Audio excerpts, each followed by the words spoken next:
नमस्कार। आज डिसेम्बर मास 11 तारिख बुधवार। आज भागवत वाणी।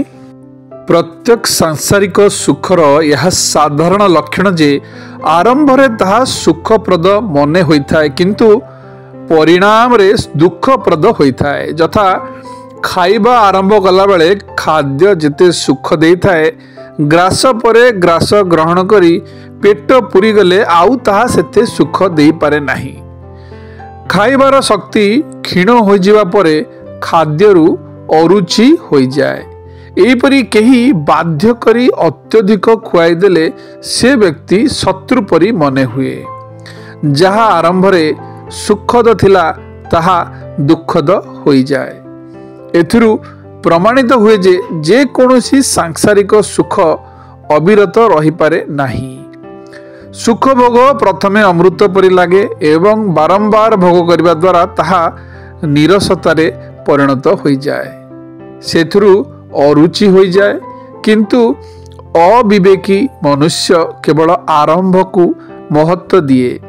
आरंभ तो सर्वदा रहे नहीं, अथच तार कामना रही जाए, जहाँकि सकल दुखर कारण। भगवान मनुष्य को परिणाम को देखिबार योग्यता प्रदान करिसेंती। परिणाम को न देखिबा पशुत्व। सेथिपई विवेकी मनुष्य आरंभ को न देखी परिणाम को देखे, फलरे से भोगरे आसक्त हुए नहीं।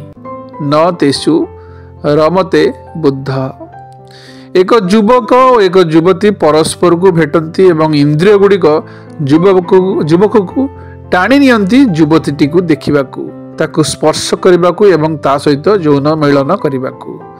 प्रारंभ रे यह इंद्रिय मानकर प्रति बड़ सुखकर होई पारे, किंतु शेष रे किंबा किछि समय पर यह ठीक विष परी होई उठे। सेमाने परस्पर ठारू विच्छिन्न हुअन्ति किंबा विवाह विच्छेद घटे। खूब शोक और दुख आदि आसे। ये प्रकार सुख बराबर राजसिक सुख अटे। इंद्रिय एवं इंद्रिय भोग्य विषय वस्तुर संजोगरु जो सुख मिले ताहा सर्वदा दुखर कारण अटे। यह सर्वदा त्याज्य अटे, अर्थात से प्रकार सुख को सर्वदा त्याग करिबा उचित। वास्तव रे आरंभ मुख्य नुहे बरং अंत मुख्य। प्रत्येक आरंभर अंत हेबा अवश्यंभावी। आदि अंतयुक्त वस्तु पाइबार इच्छारु ही नाना दुख उत्पन्न होता है, किंतु राजस मनुष्य को आरंभरु सुखकर मने हुए। जदि से आरंभकालीन सुख को महत्व न देव, दुख तार पाख माडिव नहीं।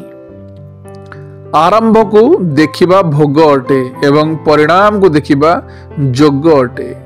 राजसिक सुख इंद्रिय भोग्य वस्तुर संस्कारु जात होता एक उद्दीपना भावना रे अनुभूत होता है, किंतु यही सुख सही संसर्ग परी क्षणस्थायी होता है एवं परिणाम रे यह लोभ आशंका दोषाभिभाव जात करने सहित एवं भौतिक भ्रमर वृद्धि करिथाए। भौतिक जगत रे मध्य किछि विशेष प्राप्ति पई राजसिक सुख त्याग करिबा आवश्यक होता है।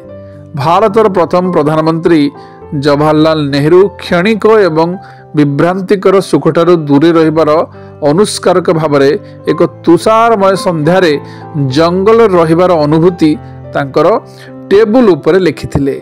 जंगलटी अति सुंदर अंधारमय एवं घन, किंतु मोर प्रतिज्ञा पूर्ण करिवार अछि एवं सोई जिबा पूर्वरु मते अनेक माइल जीवाको पड़िबो एवं सोई जिबा पूर्वरु मते अनेक माइल जीवाको पड़िबो।